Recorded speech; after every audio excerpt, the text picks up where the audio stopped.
Houve um tempo onde homens e mulheres eram aprisionados e vendidos como mercadorias. Um tempo onde a liberdade era um luxo e nem todos tinham a chance de desfrutar. Estas pessoas que tiveram sua liberdade roubada, se tivessem sorte, serviriam como escravos na casa de famílias nobres romanas. Outros eram levados para o duro trabalho nas plantações, ou ainda pior, para o degradante trabalho nas minas e pedreiras. Mas também havia aqueles que eram forçados a pegarem armas e a lutar para defender sua existência. Estes bravos combatentes deixaram sua marca na história e ficaram conhecidos como gladiadores.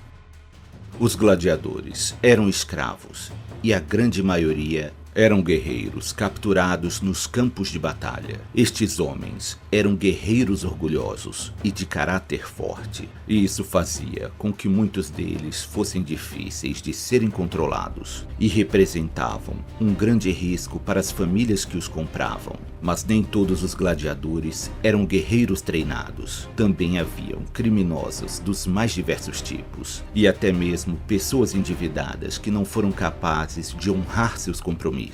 Muitos compradores de escravos evitavam adquirir este tipo de problema. Restava então conseguir outro uso para estes desafortunados. E assim teve início os combates nas arenas. O combate entre gladiadores teve início muito cedo na história romana e já estava presente em outras culturas anteriores, sendo realizado como evento funerário para marcar a partida de alguma personalidade importante. Os primeiros combates eram realizados em arenas simples, feitas de madeira, e geralmente a luta era desarmada, que se assimilava com o boxe contemporâneo. No entanto, isso logo deixou de satisfazer os espectadores, e armas passaram a ser jogadas na arena, criando resultados bem mais selvagens e cruéis. Para o delírio da plateia, o nome gladiador vem da espada chamada gladio, uma típica espada romana usada principalmente pelos legionários em campanhas militares. O gladio é uma espada curta e pesada, projetada para ser usada em golpes de estocada, mas podia causar muito dano quando desferindo ataques de corte. Os gladiadores eram adquiridos por homens conhecidos como lanistas. Ele os alimentava e fornecia espaço para treinamento, criando academias que eram chamadas de ludos gladiatórios. Para aumentar suas chances na arena, os gladiadores passavam por um rigoroso treinamento diário, que consistia no levantamento de pesos, corridas e, é claro, no treinamento com armas. A dieta era essencialmente vegetariana e a carne era consumida apenas 1 ou 2 vezes por semana, já que este era um alimento caro e inacessível para grande parte da população. Os gladiadores consumiam bastante carboidrato e cálcio, chegando a beber pó de ossos misturado com água, com a intenção de fortalecer sua própria estrutura óssea. Eles, sem dúvida, eram atletas muito fortes, mas não tinham a aparência de atletas com a musculatura definida. A maioria buscava acumular gordura para aumentar as chances de sobreviver contra o corte das armas. Em seus treinamentos, os gladiadores tinham apenas permissão de usar armas de madeira e só poderiam pegar em armas reais momentos antes de entrar na arena. A maior parte de suas armaduras era basicamente decorativa, pois deixavam expostas as áreas mais importantes do corpo. O treinamento geralmente era conduzido por um gladiador experiente e habilidoso, que através do seu êxito foi capaz de se aposentar ou acumulou dinheiro suficiente para comprar sua própria liberdade. Ele recebia então o cargo de dottore e era responsável por supervisionar todo o treinamento, ensinar técnicas de luta e aplicar punições. Os gladiadores eram divididos em diferentes categorias de acordo com os equipamentos que usavam. Entre eles estava o mormilo, que lutava usando um elmo grande que lembrava o formato de um peixe, e como arma usava uma espada curta e um escudo retangular.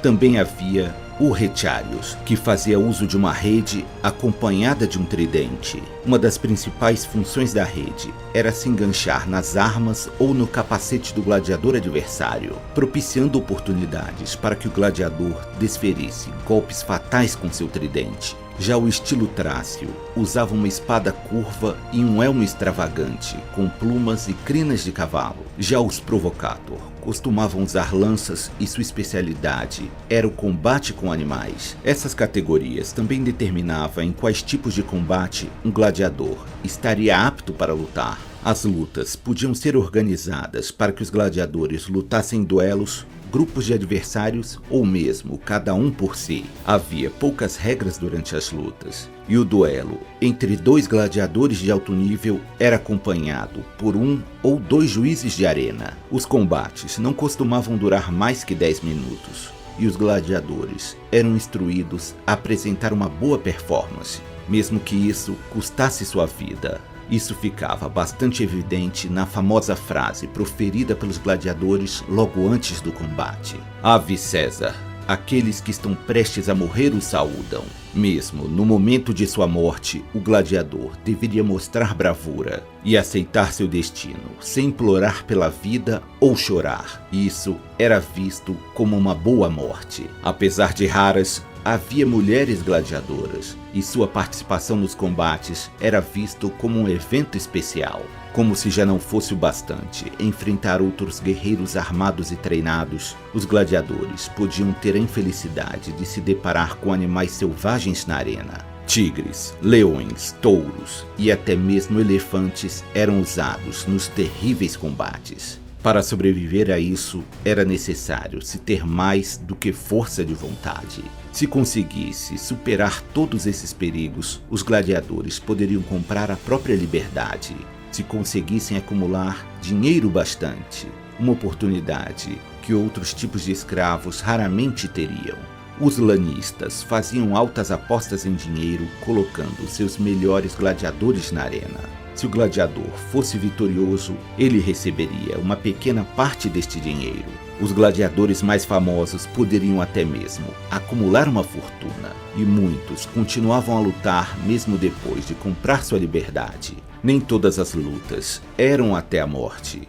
Em espetáculos menores, os gladiadores poderiam parar o combate no primeiro ferimento ou encenar uma morte falsa. Uma das maneiras de se encenar uma morte era cair no chão fingindo ter sido mortalmente ferido e então estourar uma pequena bexiga contendo sangue de algum animal, dando a impressão que o sangue pertencia ao gladiador. A vida do gladiador derrotado poderia ser poupada ou não pela figura de maior autoridade presente no espetáculo, sendo este o organizador do evento ou o próprio imperador romano. Isso seria feito com um gesto, usando o polegar da mão direita. Quando este apontava para cima, o gladiador seria poupado e viveria para lutar outro dia, e quando para baixo, sua vida terminaria nas areias da arena.